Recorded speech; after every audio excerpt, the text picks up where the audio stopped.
नमस्कार, मैं मनोज कुमार, आपका डीएलएड सेकंड सेमेस्टर का एसएसटी का टीचर। आज आपके लिए एक नया चैप्टर लेके उपस्थित हुआ हूँ। अब तक आपका गुप्त काल, मौर्य काल और वर्धन वंश हो गया, हर्षवर्धन की धार्मिक नीति वगैरह और हर्षवर्धन की उपलब्धियां हमने आपको क्लियर कराया। जो अब नया टॉपिक है वो आपका है सामंतवाद का उदय या सामंतकालीन भारत, राजपूतों का उदय।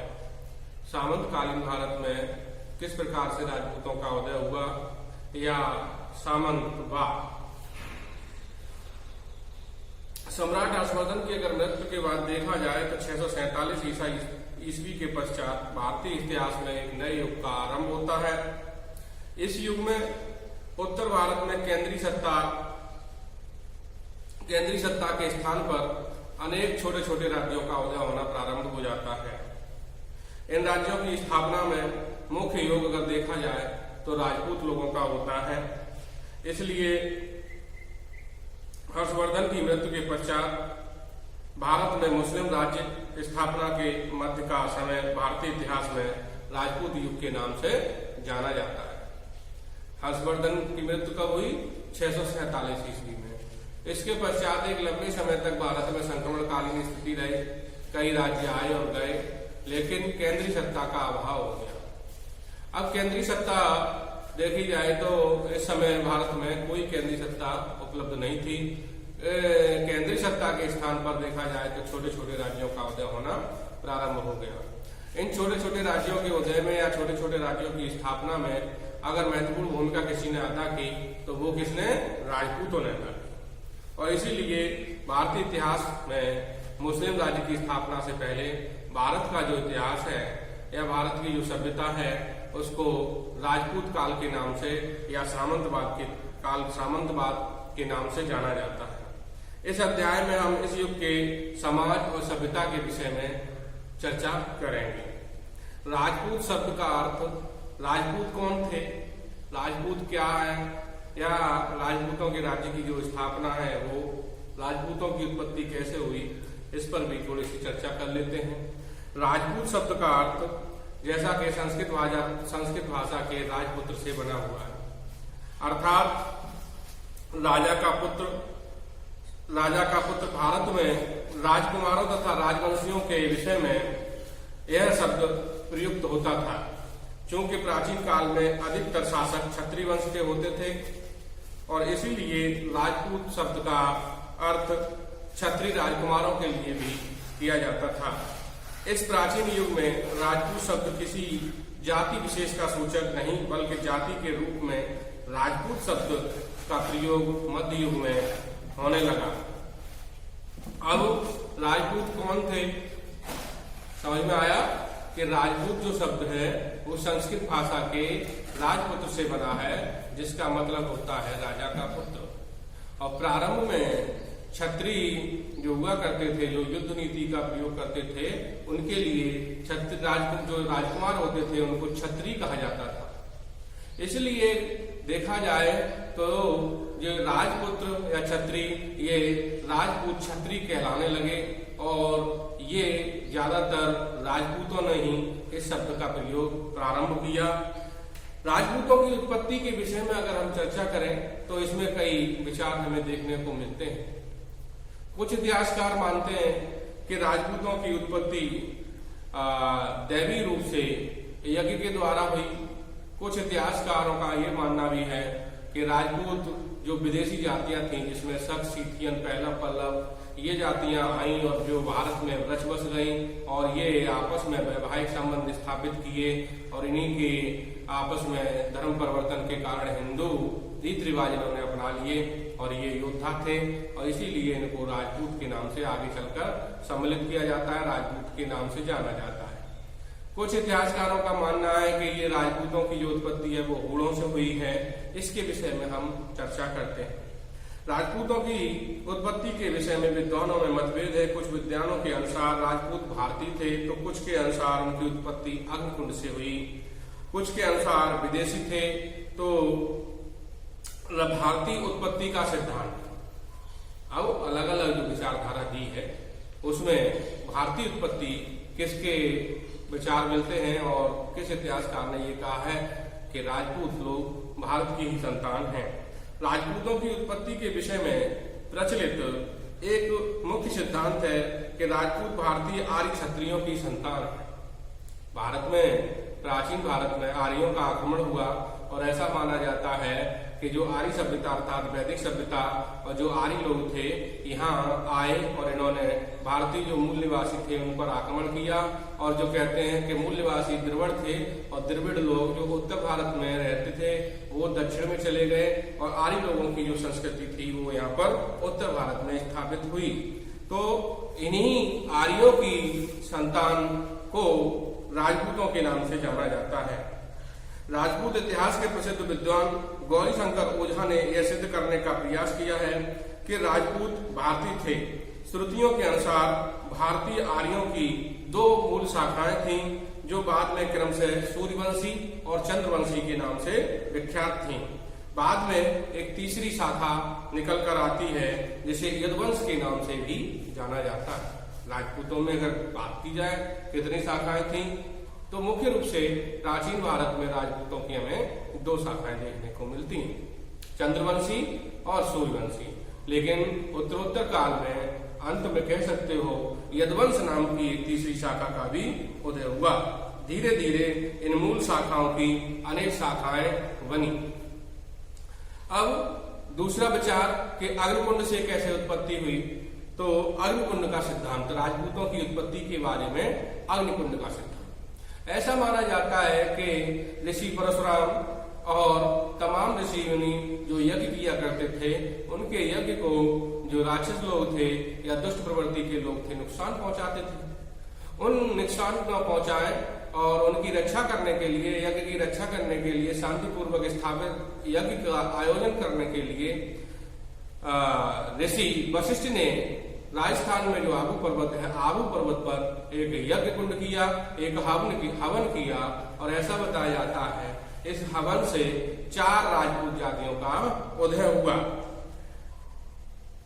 ऐसा वर्णन हमें पृथ्वीराज रासो चंद्रवरदायी की जो रचना है, चंद्रवरदायी की पृथ्वीराज रासो में हमें देखने को मिलता है। उसमें कहा गया है कि ऋषि वशिष्ठ के द्वारा आबू पर्वत पर हवन कुंड में से जो हवन किया गया वहां से 4 राजपूत जातियों का उदय हुआ और 40वें दिन हवन करने के पश्चात 40वें दिन 4 राजपूत जातियां निकल कर आए। वो 4 राजपूत कौन थे? चौहान, परमार, परिहार और चालुक्य। चौहान, प्रत्याहार, चालुक्य और परमार। ठीक है, तो ये तो हवन कुंड से राजपूतों की उत्पत्ति का सिद्धांत है। इसके पश्चात विदेशी उत्पत्ति का सिद्धांत भी दिया है। कुछ विदेशी इतिहासकारों के अनुसार राजपूत भारत में आने वाले शक और सीथियन जैसी विदेशी जातियों से उत्पन्न हुए और ये लोग 6ठी शताब्दी के लगभग भारत में प्रविष्ट हुए और इन्हीं जातियों, इन विदेशी विजेताओं को जब वे शासक बन बैठे तो यहाँ पर भारत में भारतीयों के साथ रच बस गए और उनके वेशभूषा को अपना लिया। तो ऐसा माना जाता है कि राजपूत लोग विदेशी थे। इतिहासकार स्मिथ का मानना है कि ये जो जातियां हैं बाद में हिंदू बन गईं और उन्हें क्षत्रिय वर्ग के अंतर्गत सम्मिलित कर लिया गया। स्मिथ महोदय के अनुसार मुझे इस बात का जरा भी संदेह नहीं कि शक और कुषाण शासक जातियों का हिंदूकरण हो गया तो वे हिंदुओं की जाति प्रथा के अनुसार क्षत्रिय वर्ण में सम्मिलित होती गईं। ये विदेशी जो उत्पत्ति की विचारधारा है उसका डॉक्टर स्मिथ महोदय समर्थन करते हैं। इसके पश्चात एक और सिद्धांत है कि राजपूत मिश्रित उत्पत्ति का सिद्धांत। राजपूतों की उत्पत्ति के विषय में एक अन्य सिद्धांत भी प्रचलित है। इस सिद्धांत के अनुसार भारत के निवासी क्षत्रियों और विदेशों से आने वाली जातियों में कुछ मिली जुली जातियों का नाम राजपूत है। इतिहासकारों के अनुसार शक, पर्थियन, कुषाण, हूण आदि विदेशी जातियां युद्ध प्रेमी थीं और युद्ध प्रेमी होने के कारण ये जातियां भारतीय वेशभूषा और भारतीय कह सकते हो सभ्यता में या रीत रिवाज में रच बस गई और जो ये युद्ध प्रेमी होने के कारण आगे चलकर यही जातियां राजपूतों के रूप में जानी गई। अब प्रमुख रूप से राजपूतों के बारे में अगर हम चर्चा करें तो प्रमुख रूप से कुछ राजपूत वंशों का हम यहाँ पर चर्चा करेंगे और उनको पढ़ेंगे। हर्ष की मृत्यु के पश्चात पुनः उत्तर भारत में केंद्रीय सत्ता का अभाव हो गया। एक केंद्रीय सत्ता के अभाव में राजनीतिक विघटन की प्रक्रिया प्रादुर्भाव हो गई। अर्थात जब केंद्रीय सत्ता नहीं होती है तो जो राजनीतिक स्थिति होती है वो लगातार विघटित होती जाती है, या कह सकते हो छोटे छोटे जो सामंत या छोटे छोटे जो राजा महाराजा होते हैं, रियासत होती हैं, वो अपने आप को स्वतंत्र कर लेती हैं। और ऐसा ही हुआ कि हर्षवर्धन की मृत्यु के पश्चात छोटे छोटे राज्यों ने अपने आप को स्वतंत्र कर लिया। भारत के राजनीतिक मंच पर अनेक राज्यों का उदय हो गया। हर्ष की मृत्यु के बाद भारतीय इतिहास वस्तुतः इन्हीं शक्तियों के उद्भव का विकास और पारस्परिक संघर्ष का इतिहास माना जाता है। अब प्राचीन भारत के इतिहास के अध्ययन के प्रसंग में इन राज्यों का अध्ययन आवश्यक है। उसमें से कुछ प्रमुख राजवंश हैं, जैसे गुर्जर, प्रतिहार वंश, चौहान वंश, परमार वंश, इनको हम पढ़ते हैं। अगर गुर्जर प्रतिहार वंश की स्थापना के बारे में बात करें तो गुर्जर प्रतिहार वंश की जो संबंध है, ऐसा माना जाता है कि त्रेता युग में लक्ष्मण जो भगवान राम के द्वारपाल थे, इनको द्वारपाल के नाम से भी जाना जाता है इस वंश को। और ये गुर्जर लोग या प्रतिहार वंश के जो लोग हैं, ये लक्ष्मण के वंशज माने जाते हैं। इस वंश के राजाओं के अभिलेख में उन्हें लक्ष्मण की संतान बताया गया है, जिन्होंने अपने अग्रज राम के द्वारा पर प्रतिहार का कार्य किया, अर्थात द्वारपाल की रक्षा का कार्य किया। गुर्जर प्रतिहारों की उत्पत्ति विदेशी जातियों से हुई थी। प्रतिहार गुर्जर जाति की एक शाखा के लोग थे, अतः उन्हें गुर्जर प्रतिहार कहा गया। ये लोग मध्य एशिया की उन जातियों में से थे जो गुप्त काल के बाद हूणों के साथ भारत में आए थे। अर्थात गुर्जर प्रतिहार लोग जो थे वो कौन थे? ये थे विदेशी। गुर्जर जाति की ही एक उपशाखा थी जो प्रतिहार के नाम से प्रसिद्ध थी। ये जो शाखा थी वो गुर्जर का ही एक सब पार्ट थी और ये मध्य एशिया से आए थे, लेकिन ये गुर्जरों के साथ इनका संबंध स्थापित हो गया और इसलिए ये गुर्जर प्रतिहार के नाम से जाने गए। और ये अपने आप को लक्ष्मण की संतान बताते हैं, अर्थात लक्ष्मण के वंशज बताए जाते हैं जो प्रतिहार लोग हैं। प्रतिहार राज्य की स्थापना अगर देखा जाए तो प्रतिहारों का सर्वप्रथम ज्ञात स्थान मध्य राजस्थान में मंदौर को माना जाता है। प्रतिहार लोगों का जो प्रमुख स्थान है वो राजस्थान का मंदौर माना जाता है और ये वही मंदौर है जो रामायण में रावण की पत्नी का जो घर था, मूल निवास था, वो मंदौर था।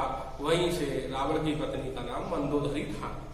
तो ये वही स्थान है गुर्जर प्रतिहारों का राजस्थान में जो मंदौर के नाम से प्रसिद्ध है। इसकी एक शाखा उज्जैन में और एक शाखा उज्जैन में एक राज्य की स्थापना की और नागभट्ट नामक राजा ने इस कुल की प्रतिष्ठा बढ़ाई। गुर्जर प्रतिहार वंश का अगर स्थापना की बात की जाए और गौरव की बात की जाए तो नागभट्ट नामक एक व्यक्ति है या राजा है, उसने इस वंश की स्थापना की और उसके गौरव को आगे बढ़ाया।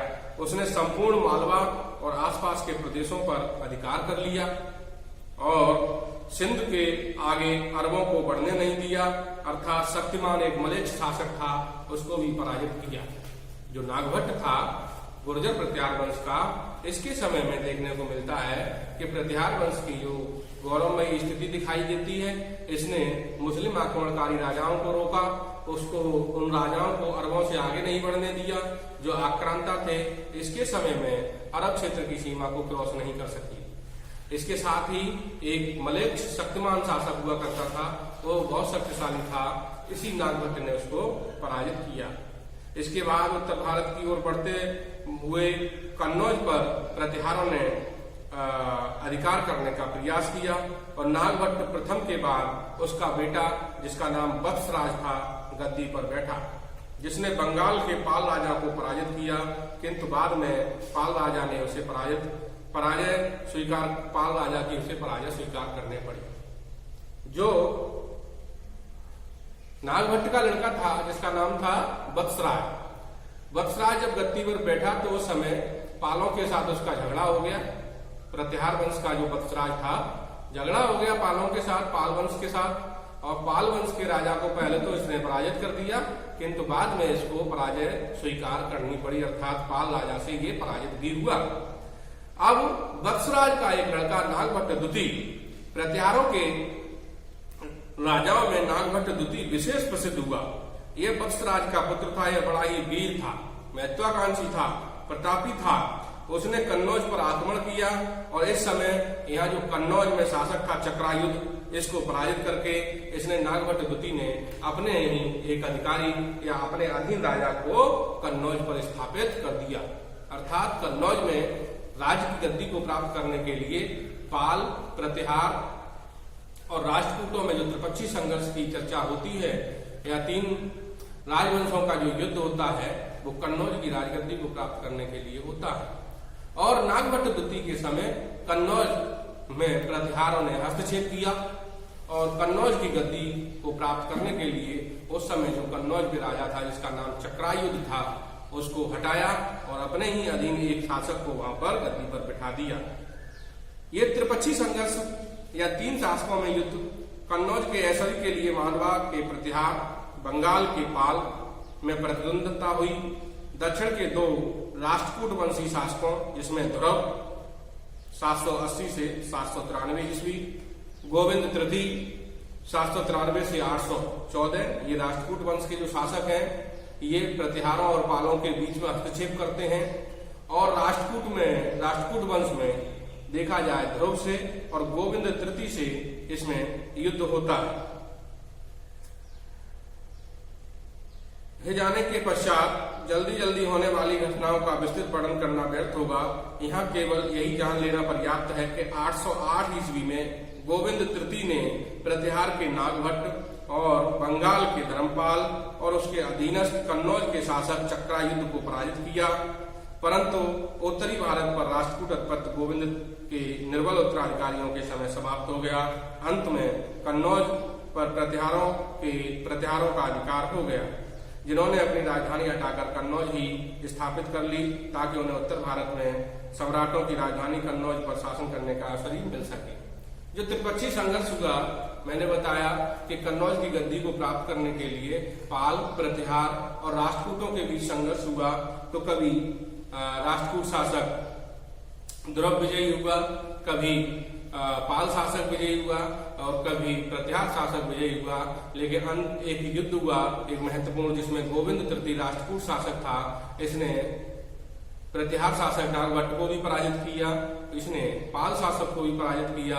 लेकिन इसके पश्चात राष्ट्रकूटों की सत्ता निर्बल शासकों के हाथ में आ गई और अंत में देखा जाए तो कन्नौज पर अगर शासन की बात की जाए तो कन्नौज प्रतिहारों के हाथ में आ गया।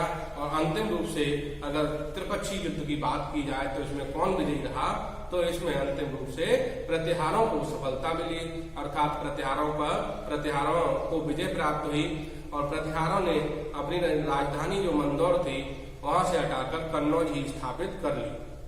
इसके पश्चात नागभट्ट द्वितीय के बाद प्रतिहार वंश का एक प्रतापी राजा हुआ जिसका नाम मेहरभोज था। इतिहास में इसको मेहरभोज के नाम से जाना जाता है। इसका समय 840 से लेकर 890 ईस्वी है। उसने शीघ्र ही समस्त मध्य प्रदेश को अपने अधीन कर लिया।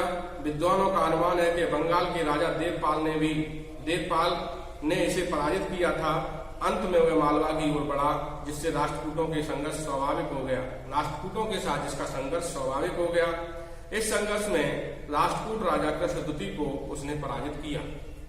बंगाल नरेश देवपाल की मृत्यु के बाद साम्राज्य विस्तार का पुनः अवसर प्राप्त हुआ और इस प्रकार विशाल साम्राज्य का वह स्वामी बन गया। 50 वर्षों तक इसने शासन किया, भोजपुर नामक नगर, और उसने मुसलमानों को दक्षिण पूर्व में बढ़ने से रोका। मेरा मतलब प्रतिहारों में नागभट्ट द्वितीय के पश्चात एक मेहरभोज शासक हुआ और इसने बंगाल का एक पाल शासक देवपाल था, इसके साथ बताते हैं युद्ध हुआ। और ऐसा भी बताया जाता है कि ये देवपाल से पराजित हुआ, लेकिन देवपाल जैसे ही देवपाल की मृत्यु हो गई, इसको पुनः कन्नौज और अपने साम्राज्य का विस्तार करने का अवसर मिल गया और इसने पुनः साम्राज्य का विस्तार किया और साम्राज्य की स्थिति को सुदृढ़ किया। इसने राष्ट्रकूट शासक कृष्ण द्वितीय को भी पराजित किया। इसने मध्य देश में भोज सागर नामक एक झील का निर्माण कराया और ये मुस्लिमों का कट्टर विरोधी था। इसने मुसलमानों को दक्षिण पूर्व में बढ़ने से रोका। ठीक है, ये प्रतिहार वंश का ही शासक था। क्वेश्चन आया है कि मेहर भोज किस वंश का शासक था, तो ये किस वंश का था? पाल वंश, राष्ट्रकूट वंश, प्रतिहार वंश। तो आप आंसर क्या बताएंगे कि मेहर भोज प्रतिहार वंश का शासक था। धर्मपाल किस वंश का शासक था? धर्मपाल पाल वंश का शासक था। ध्रुव किस वंश का शासक था? ध्रुव पाल वंश का शासक था। गोविंद तृतीय जिसने तीनों की सेनाओं को पराजित किया था, किस वंश का शासक था? ये राष्ट्रकूट वंश का शासक था। तो इस प्रकार से क्वेश्चन ये जो राजा महाराजाओं की हम डायरेक्ट बात करते हैं उसमें से भी पूछ लिए जाते हैं। उसके बाद अंतिम शासक देखा जाए तो ये महेंद्रपाल है प्रतिहार वंश का, क्योंकि ये जो महेंद्रपाल है वो मेहर भोज का ही पुत्र था। यह एक शक्तिशाली शासक था। उसने मगध विजय करके साम्राज्य का विस्तार किया। वह विद्या का प्रेमी था, विद्वानों का आश्रयदाता था। संस्कृत का प्रसिद्ध विद्वान राजशेखर उसकी राजसभा में रहता था। राजशेखर की अगर प्रमुख रचनाओं की बात करें तो कपूर मंजरी, काव्य मीमांसा, बाल रामायण और बाल महाभारत की रचना राजशेखर ने की। राजशेखर प्रसिद्ध कवि था, संस्कृत का विद्वान था, जो किसके शासनकाल में रहता था? प्रतिहार शासक महेंद्रपाल के शासनकाल में रहने वाला राजशेखर था। किसके शासनकाल में? प्रतिहार शासक महेंद्रपाल के। और इसने किस किस किताबों की किन रचना कौन कौन सी रचनाएं की हैं? कपूर मंजरी, काव्य मीमांसा, बाल रामायण, बाल महाभारत की रचना राजशेखर ने की है। अंत में महेंद्रपाल की मृत्यु के पश्चात महिपाल इस वंश का राजा हुआ। उसके पश्चात अनेक प्रतिहार शासक हुए, पर इस वंश का प्राचीन गौरव लुप्त हो चुका था। अधीनस्थ सामंतों ने धीरे धीरे अपनी स्वतंत्रता घोषित कर दी और इस प्रकार से प्रतिहार राज गंगा यमुना के दुआब के बाहर न जा सका और महिपाल के पश्चात देवपाल, विजयपाल, क्रमशः इंद्रपाल शासक हुए। इस प्रकार से प्रतिहार वंश का पतन हो गया।